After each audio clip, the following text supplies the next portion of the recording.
أعوذ بالله من الشيطان الرجيم بسم الله الرحمن الرحيم الحمد لله رب العالمين الرحمن الرحيم مالك يوم الدين إياك نعبد وإياك نستعين وصل اللهم على حبيبك ونبيك وسيد خلقك وخاتم رسلك محمد وآله الطيبين الطاهرين واللعنة الدائمة على أعدائهم أجمعين من يوم عداوتهم إلى لقاء يوم الدين يا أيها العزيز مسنا وأهلنا الضر وجئنا ببضاعة مزجاة فأوف لنا الكيل وتصدق علينا إن الله يجزي المتصدقين نزيلك حيثما اتجهت ركابي وضيفك حيث كنت من البلاد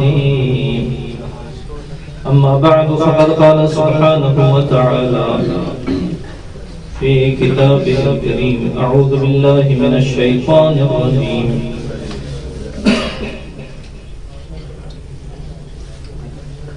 ونريد أن نمن على الذين استضعفوا في الأرض ونجعلهم أئمة ونجعلهم الوارثين يريدون ليطفئوا نور الله بأفواههم والله متم نوره ولو كره الكافرون صلوات على محمد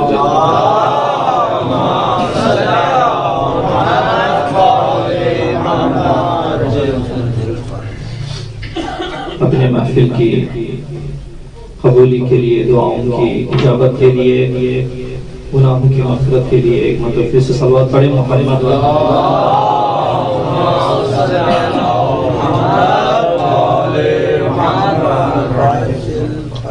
دنیا سے خاطرات نہ جائے قبر مرتضیٰ کی زیارت و حشر میں مصطفیٰ کی شفاعت ایک مرتبہ پھر سے بلند آواز میں صلوات پڑھیں محمد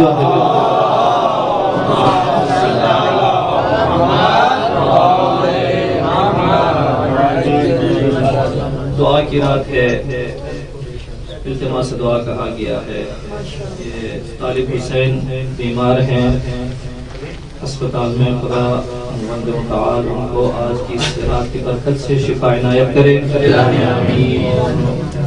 شہداء کوئٹہ کے لیے خصوصی طور پر دعا کے لیے کہا گیا ہے خداوند جو بھی اہل بیت کی محبت میں شہید ہو جائے شہداء کربلا کے ساتھ ان کو محشور فرمائے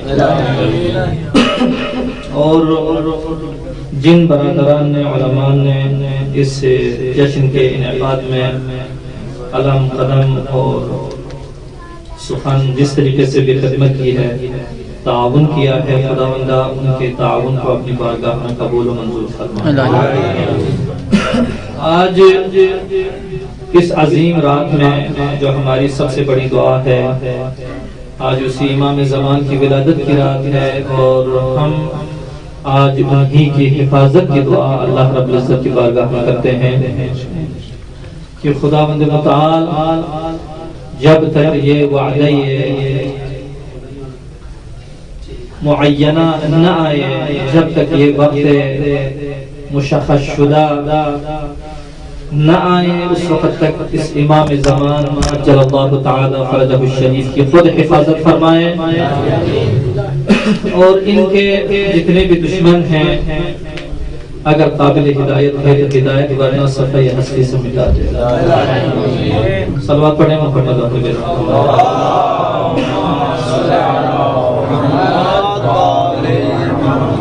بہرحال آپ نے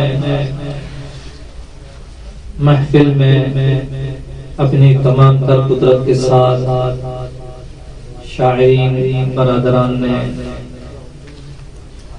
اپنا ذمہ آیا اور آپ نے سنا، تو بس مختصر، کیونکہ معمولاً جشن کے ایام میں یہی ہوتا ہے کہ جو آخر میں آتے ہیں اس کا جو ہے نا آ جاتا ہے، اس کا بلڈ پریشر بھی لو ہو جاتا ہے، تب یہاں پر ممبر پہ پہنچ جاتا ہے۔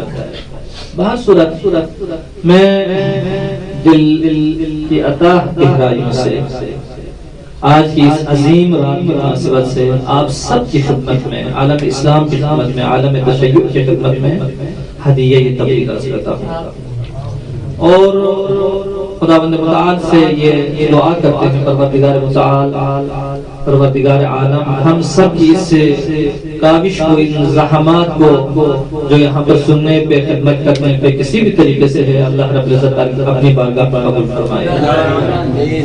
ایک صلوات پڑھیں محمد و اہل بیت محمد۔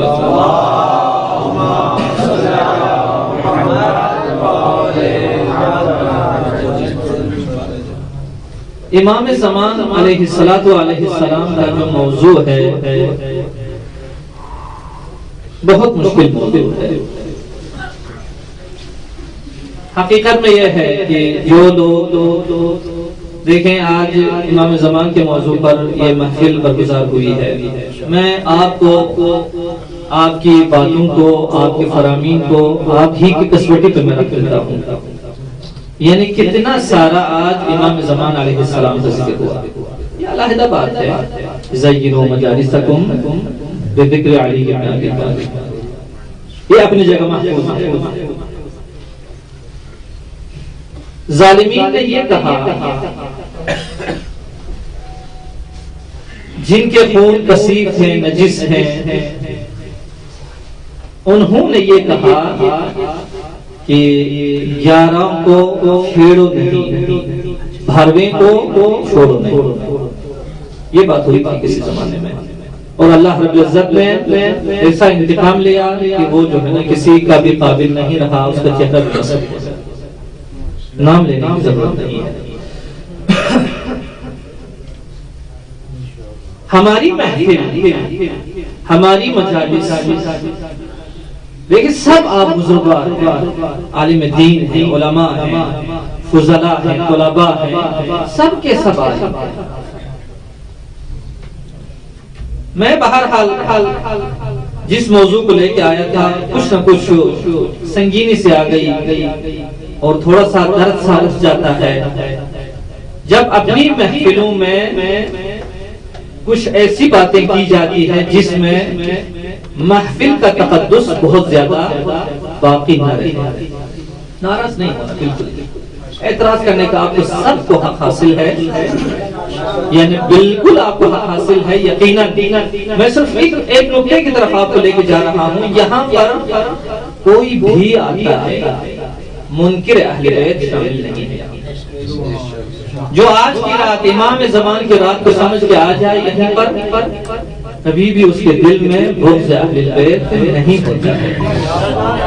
لہذا ہماری باتیں جب یہاں پر ہم بات کریں گے تو کبھی بھی بغض والی باتیں نہ کیا جائے۔ میں آپ سے کہتا ہوں سید تحریر میرے بہت عزیز ہیں، بہت ہی عزیز بزرگار ہیں، میں صرف انہی کی طرف کیونکہ دوسروں سے میں مخاطب نہیں ہو سکتا ہوں، کیونکہ ان کے ساتھ میرا بہت زیادہ تعلق ہے۔ ایک عرض کرتا ہوں، آپ خود بتائیں کہ آپ کے اشعار پر کتنے لوگوں نے داد کا اظہار فرمایا؟ یہ صرف ایک درد کی طرف لے کے جا رہا ہوں آپ کو۔ یعنی اگر اشتباہی طور پر کوئی ایسا نقطہ آ جائے، کوئی ایسا یعنی کوئی ایسی منطق آ جاتی ہے تو پھر سب کو ایک بات اپنے لپیٹ میں لے لیتی ہے۔ لہٰذا میں صرف اور صرف پردے میں کی بات کر رہا ہوں، لہٰذا جب بھی آپ اہل بلا کی محفل میں جب بھی کوئی شعر پڑھتے ہیں، کوئی نقطہ آپ بیان کرتے ہیں، کوئی ایسا نقطہ بیان نہ ہونا چاہیے جو سب سے پہلے، ہم تو یہاں پر دشمنوں کا ذکر نہیں کرتے، وہ کیوں نہیں کرتے؟ ایک علت ہے کہ ہماری یہ جو زبان ہے جس پر خداوند عالمین کا ذکر ہوتا ہے، ہماری یہ زبان ہے جس پر پیغمبر کریم کا ذکر ہوتا ہے، ہماری یہ زبان ہے جس پر علی ولی کا ذکر ہوتا ہے۔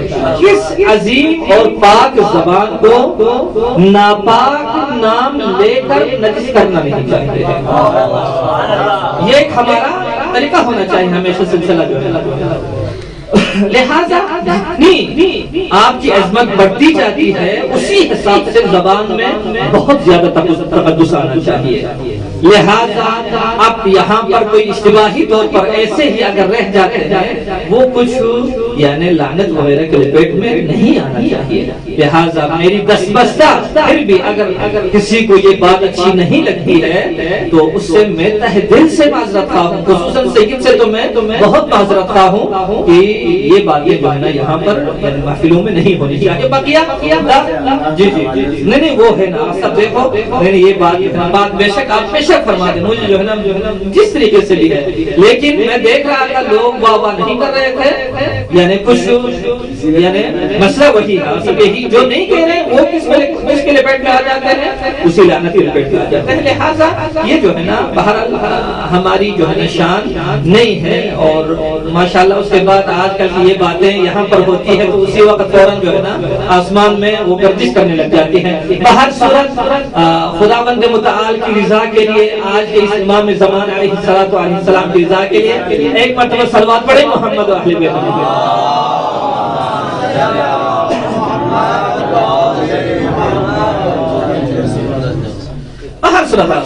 یہ باتیں گزر گئی. اب آیت کریمہ کی تلاوت ہو گئی. اللہ کی بابرکت ذات ارشاد فرماتی ہے وہ یہ ہے کہ وَنُرِيدُ اعوذ باللہ من الشیطان الرجیم وَنُرِيدُ أَن نَمُنَّ عَلَى الَّذِينَ اسْتُضْعِفُوا فِي الْأَرْضِ. ہم صدر اسلام سے آ جائیں یہاں کہ اسلام اور مسلمین کس مضیقے میں, کس تنگی میں, کس مشکل میں اسلام اور مسلمین گزرتے کرتے. حکومت ظاہری نہیں ملی. جس طریقے سے ائمہ اطہار علیہ السلام کے دشمن بھی اس مطلب کو قائل ہیں کہ ہم ہیں دنیاوی حکمران اور یہ اہل بیت علیہ السلام دل کے حکمران ہیں. بہت سارے لوگوں نے ان چیزوں کا اعتراف کیا. امیر شام نے خود ہی اس بات کا اعتراف کیا, ہارون رشید نے اس بات کا اعتراف کیا, مامون نے اس بات کا اعتراف کیا, ہر کسی نے اعتراف کیا دشمنوں نے. خدا وحدہ لا شریک فرماتا ہے کہ جو لوگ مستضعف قرار پائے, جو مشکلات میں جنہوں نے وقت اپنا گزارا, ایک زمانہ ایسا آئے گا خدا وعدہ کرتا ہے, خدا عہد کرتا ہے, اپنے اوپر یہ واجب قرار دیتا ہے. قاعدہ لطف یہی پر ہے کہ اللہ رب العزت فرماتا ہے کہ ایک دن ایسا آئے گا ان کو ہم حکومت دیں گے, وہ بھی ایک ایسی حکومت, ایک ایسی حکومت اگرچہ حضرت سلیمان سلام اللہ علیہ اللہ کی بارگاہ میں یہ دعا کی تھی پروردگار ایک ایسی حکومت, لیکن وہ ظاہری ہے. لیکن ایک ایسی حکومت اللہ رب العزت عنایت فرمائے گا کہ وہ حکومت پوری کائنات میں ایک ذرہ ایسا نہیں, ایک جگہ ایسی باقی نہیں رہے گی جہاں پر یہ حکومت نہ ہو. اب ایک مشکل ہمارے درمیان جو ہے وہ یہی ہے, اتنے لوگ دعا کرتے ہیں امام زمان کے حضور کے لیے, امام زمان کے ظہور کے لیے, لیکن آج تک امام زمان کے بارے میں ہماری دعائیں مستجاب نہیں ہوتی. یہ بہت صورت کچھ شبہات ہیں جو مؤمن بن کر ہمارے درمیان آ جاتے ہیں اور شبہات کا القاء کرتے ہیں. یہ 313 نفر حضرت امام زمان علیہ السلام کو نہیں ملے, 313 نفر نہیں ملے. یہ شبہے کے طور پر القاء کرتے ہیں اور لوگوں کے ذہنوں کو علماء سے منحرف کرتے ہیں, فقہاء سے منحرف کرتے ہیں, گنتے ہیں فلاں مجتہد سے لے کر آج تک. میرے عزیزوں آپ سب واقف ہیں اس مطلب سے, مگر 313 نفر کوئی کم تعداد ہے آپ کی نگاہ میں؟ بہت زیادہ ہے, بہت زیادہ. صرف ایک امام زمان نہیں ہے جن کے بارے میں کہیں ابھی ان کا ظہور نہیں ہو رہا ہے, اس وجہ سے 313 نفر کو نہیں مل رہے ہیں.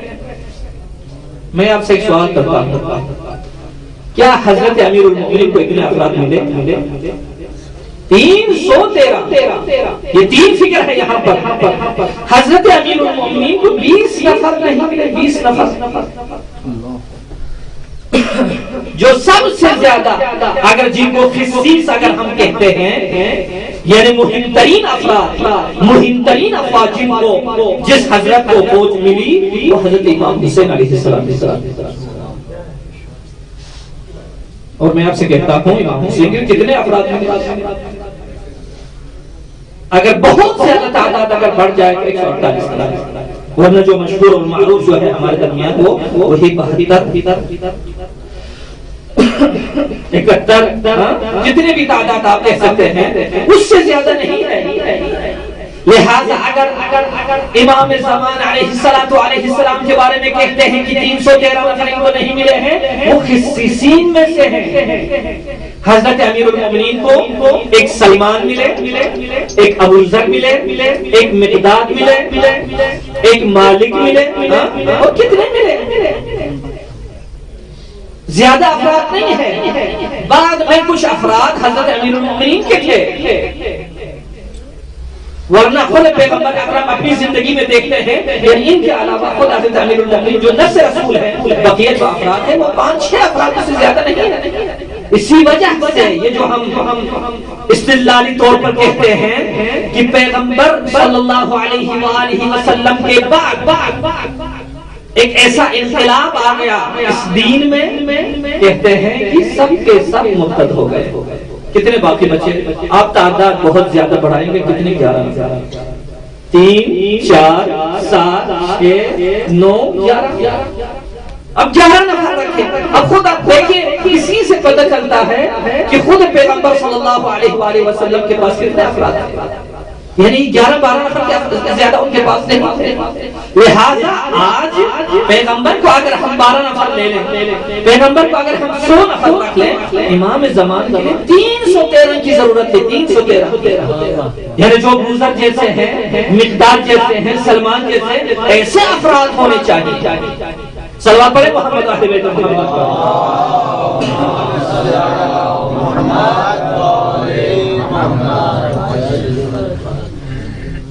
ایک زمانہ غیبت صغرا کا زمانہ تھا جہاں پر نواب اربعہ سلام اللہ علیہم ان کا زمانہ تھا. ہم کہتے ہیں کہ آج یہ صرف 4 ہی نائب. جب حسین ابن روح صلوات اللہ وسلام علیہ کے جب انتخاب ہوتا ہے تو یہ جناب فضل یہ تو بلاخر نوبختی ہے، اور یہ حسین ابن روح بھی ایسے ہی ہے. یعنی حسین ابن روح وہ فرد تھے جس پر تمام کا اتفاق تھا. دقت کیجئے گا اگرچہ خشک ہے کیونکہ آپ نے ماشاءاللہ سید نے اپنے حساب سے لوگوں کو جو ہے نا دار، اور آپ نے اسی حساب سے اسی حساب سے ہر کسی کو الحمدللہ رب العالمین بہت یہاں پر مجلس کو گرم کیا ہے. اب یہاں پر تھوڑی سی خشکی ہے لیکن کچھ نہ کچھ جو ہے نا تحمل فرمائیں گے.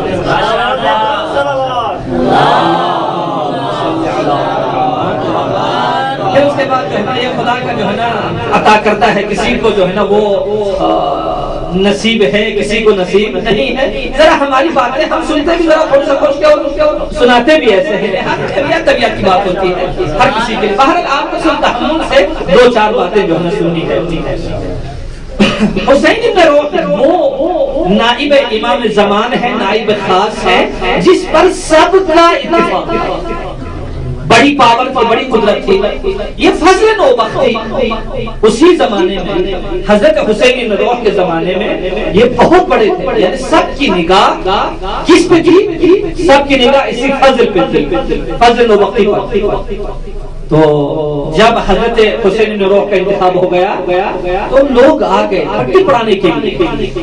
یعنی دیکھیے آپ کے ہوتے ہوئے حسین بن روح کا انتخاب کیا، اور وہ بھی دیکھیں کتنا عظیم تھا. اس کی ان کی شخصیت بھی کتنی بڑی شخصیت تھی. جناب فضل کہتے ہیں ذرا میرے پاس آ جائے، حسین بن روح کا انتخاب بالکل درست ہے. وہ اس وجہ سے درست ہے کہ وہ رازداری میں، اسرار کی حفاظت میں، کیونکہ ہمارے ائمہ علیہ السلام کے لیے جو سب سے ان کی سیاسی زندگی میں، حکومتی زندگی میں جو مہم ہے وہ اسرار کی حفاظت ہے. رازداری بہت مہم نقطہ ہے وہاں. فضل کہتا ہے حسین اور میرے درمیان جو فرق ہے وہ زمین اور آسمان کے حساب سے ہے. حسین آسمان ہے میں زمین ہوں. لوگوں نے کہا کیسے؟ وہ فرماتے ہیں اگر امام زمان علیہ السلام کے بارے میں مجھ سے پوچھا جائے تمہارے زمانے کا امام کہاں ہے، میں کہوں گا مجھے معلوم نہیں. کارندے مجھے پکڑیں گے اور مجھے مارنا شروع کر دیں گے. آخر میں مجھ سے تحمل نہیں ہوگا، میں کہوں گا میرے زمانے کا امام وہاں پر، بتا دوں گا امام زمان کہاں پر ہے. لیکن حسین وہ شخصیت کا، اس شخصیت کا مالک ہے کہ اگر حسین سے پوچھا جائے اور ان کی عبا کے نیچے امام زمان ہوں اور اس کے قدموں سے کاٹنا شروع کر دیں کہ پورا جسم ختم ہو جائے گا، لیکن حسین نہیں کہے گا کہ میری عبا کے نیچے میرے زمانے کا امام ہے. میں صرف یہ کہنا چاہتا ہوں کہ حسین ابن روح جیسے کتنے افراد ہیں، بہت مشکل ہے. لہذا کسی بھی امام کے بارے میں ہم یہی سوال اٹھا سکتے ہیں کہ اس امام نے کیوں انقلاب برپا نہیں کیا اور دوسرے امام نے کیوں انقلاب برپا نہیں کیا، کیوں امام حسن اتنے عظیم انقلاب برپا کرنے کے بعد صلح کرنے پر کیوں مجبور ہوئے. حالانکہ امام نہیں صلح کرنا نہیں چاہتے تھے، لیکن صرف اور صرف دماء تشیع کی حفاظت کے لیے، اسلام اور مسلمین کی حفاظت کے لیے، اتحاد اور یگانگیت کی حفاظت کے لیے حضرت امام حسن مجتبی صلوات اللہ وسلامہ علیہ انہوں نے صلح کا راستہ انتخاب فرمایا، کیونکہ کوئی نہیں تھا.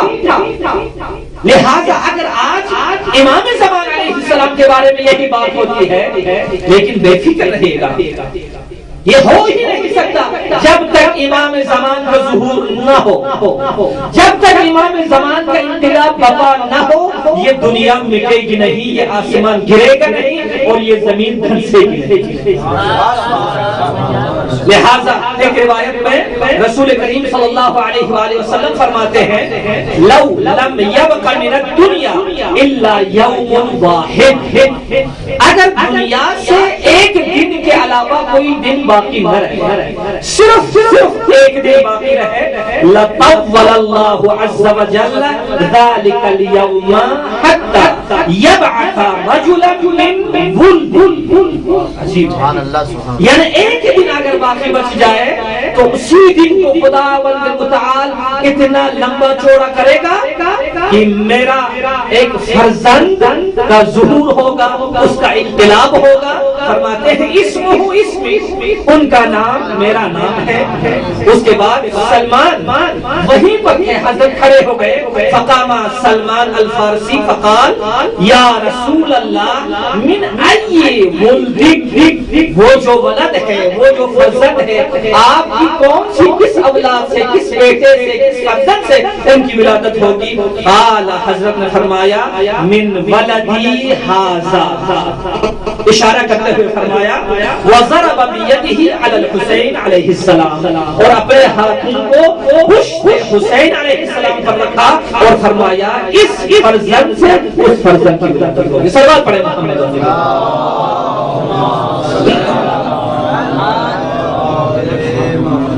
لہذا امام کا ظہور ہوگا، لہذا امام کی حفاظت ہوگی، یہ اللہ رب العزت کا وعدہ ہے. اب آ جائیں جس دوران امام کا ظہور ہوگا وہ دوران سب سے بہترین دوران ہوگا، وہ دوران بہت ہی طلائی دوران ہوگا، وہ دوران عزت اور مقام اور عظمت کا وہ مقام ہوگا. حضرت فرماتے ہیں جب امام زمان علیہ السلام کا ظہور ہوگا، جب ان کی حکومت آ جائے گی، میں ایک نقطے کی طرف اشارہ کروں گا، وہ یہ ہے جب امام زمان کی حکومت آ جاتی ہے تو اس وقت تمام کائنات میں امن امان برقرار ہوگا. تمام کائنات کا کوئی ایسا نقطہ بچے گا نہیں، کوئی ایسی جگہ بچے گی نہیں جہاں پر امن نہ ہو. ایک روایت پڑھ رہا تھا، وہاں پر بچے سانپ سے کھیلیں گے، سانپ سے کھیلیں گے لیکن سانپ اس کو کوئی نقصان نہیں دیتا. یہ بیڑ بکریاں ہیں، یہ رنگوں کے ساتھ، شیر کے ساتھ، چیتے کے ساتھ، لیکن روایت کے الفاظ ہے بھیڑیے کے ساتھ یہ چرنا شروع کریں گے لیکن بھیڑیا اسے کچھ نہیں دے گا، کچھ نہیں کہے گا. کیوں؟ علت کیا ہے؟ علت یہ یہ ہے کہ دنیا عدل سے اللہ رب العزت اسی کی برکت سے بھر دے گا. یملأ اللہ الارض قسطا وعدلا کما ملئت ظلما وجورا. یہ ایک حدیث مبارکہ میرے استاد سنایا کرتے تھے. وہ فرماتے تھے کہ بھائی دیکھیے اللہ رب العزت کا ذکر نہ کرنا ظلم ہے انسان کے لیے. آپ چلتے رہیں ذکر خدا کریں, آپ کہیں پر ساکن ہیں ذکر خدا کریں, جس حالت میں ہے ذکر خدا کریں. کیوں فرماتے تھے کہ جب یہ شاہین کا جب حملہ ہوتا ہے, عقاب کا حملہ جب کسی پرندوں کے گول پر ہوتا ہے تو اس وقت ایک پرندے کو اٹھا لے. یہ وہی پرندہ ہوتا ہے جو اسی ایک لحظے کے لیے ذکر خدا سے بات کرتا ہے. لہذا اس زمانے میں اگر ہم دیکھیں جہاں پر مظالم ہے, جہاں پر ظلم و بربریت ہے, تو دنیا کا ہر کونا امن سے بھر جائے گا. دنیا میں کوئی ظلم نہیں ہوگا, عدل ہوگا. یہ امام زمان علیہ السلام کی حکومت کا پورا یہ امتیاز ہے. لہذا ہم آیت کریمہ میں اللہ رب العزت ارشاد فرماتا ہے وَقَاتِلُوهُمْ حَتَّى لَا تَكُونَ فِتْنَةٌ وَيَكُونَ الدِّينُ كُلُّهُ لِلَّهِ. یعنی اس دن اللہ رب العزت فرماتا ہے کہ ان مشرکین سے جنگ کرو, ان سے مقابلہ کرو کہ کوئی فتنہ باقی نہ رہے, کوئی مشکل باقی نہ رہے. وَيَكُونُ الدِّينُ كُلُّهُ لِلَّهِ. اور جب سب چیز اللہ رب العزت کی ہو جائے اور سب کچھ اللہ رب العزت کا ہو جائے, پھر یقیناً ہمارے لیے امن امان وہی پر ہے. باہر سے وہاں پہ اشارہ ہو رہا ہے کہ میں مجلس کو ختم کروں, یعنی اپنے کلمات کو ختم کروں. انشاءاللہ ضرور یہی ہوتا ہے محفلوں میں تھک گئے ہیں, واقعہ ایسا بھی ہے. اب ماشاءاللہ 8 بجے سے آپ سب میرے خیال میں آئے ہوئے سب کے سب علماء جو ہے نا, تو لہٰذا یہاں پر ایک شیخ جو ہے میں بہرحال اجازت کے ساتھ پڑھ دوں. یہ ہمارے میرے خیال میں سید حسن نقوی صاحب کی جو ہے نا ان کے لکھے ہوئے ہیں. امام زمان سے مخاطب ہو کر ہم بس سن لیا, میں کہہ دیا ختم کر دیا. جناب فرماتے ہیں امام زمان کی حضور میں خطاب کرتے ہوئے آجا تیرے بغیر یہ جینا حرام ہے. یہ واقعہ امام زمان نہ ہو جینا ہمارے لیے بہت ہی مشکل ہے. اگرچہ انہوں نے تقریباً رباعی میں ان اشعار کو لکھا ہے, لیکن میں نے ثلاثی میں یہاں پر اپنے مطلب چیزوں کو یہاں پر جمع کیا ہے. آجا تیرے بغیر یہ جینا حرام ہے, تجھ پہ خدا کا لاکھوں درود و سلام ہے. نرجس کے چاند اپنا تو چہرہ ہمیں دکھا, نرجس کے چاند اپنا تو چہرہ ہمیں دکھا, رخ سے نقاب اٹھا اور جینا ہمیں سکھا. مکے میں کربلا کی کہانی ہمیں سنا. ہر سو یزیدیت کی کدورت ہے ان دنوں, ہر سو یزیدیت کی کدورت ہے ان دنوں. بھائی بہن میں اب نہ مروت ہے ان دنوں, شہر نجف کو تیری ضرورت ہے ان دنوں. آل نبی کو تجھ پہ بہت زیادہ ناز ہے, غائب ہے اور خدا کا مجسم تو راز ہے. دیکھا ہے جس نے تجھ کو بڑا سرفراز ہے. طوفان ظلم جور کا فتنہ ہے چار سو, بے پردگی کا راج ہے دنیا میں چار سو. غیبت حسد و تہمت و بہتان ہے چار سو. آجا تیرے بغیر جینا حرام ہے. صلوات پڑھے محمد و اہل بیت محمد. العجل العجل یا امام, العجل العجل یا امام. برائے تعجیل ظہور امام زمانہ بلندتر صلوات. اللہ صلی اللہ علیہ وسلم. آقا اجازت ہے, بسم اللہ. اللهم صل على محمد وآل محمد. اللهم إنا نسألك وندعوك ونقسم عليك باسمك العظيم الأعظم الأعز الأجل الأكرم.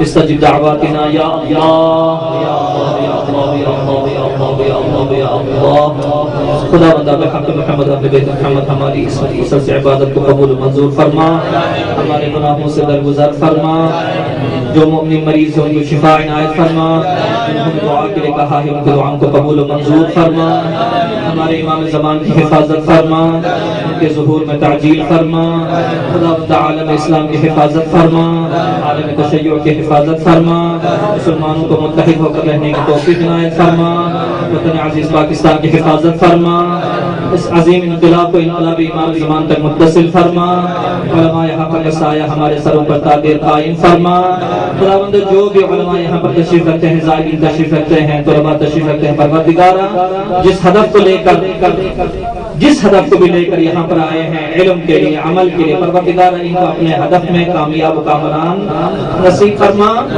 خداوند بحق محمد اہل بیت محمد ہم سب کو دنیا میں محمد اہل بیت محمد کے علوم کو حاصل کرنے، اس پر عمل کرنے اور اس کو نشر کرنے کی توفیق عنایت فرما، خداوند ہمارے امام زمان کے قلب ناظرین کو ہم سے ہمیشہ راضی و خوشنود فرما، خداوند بحق محمد اہل بیت محمد دنیا میں محمد اہل بیت محمد کی قبور کی زیارت نصیب فرما، آخرت میں ان کی شفاعت نصیب فرما، بحق محمد و اہل بیت الطیبین الطاہرین، خصوصاً اس محفل میں جن مومنین نے، جن علماء نے جس طریقے سے خدمات انجام دی ہیں، اپنی بارگاہ میں قبول منظور فرما۔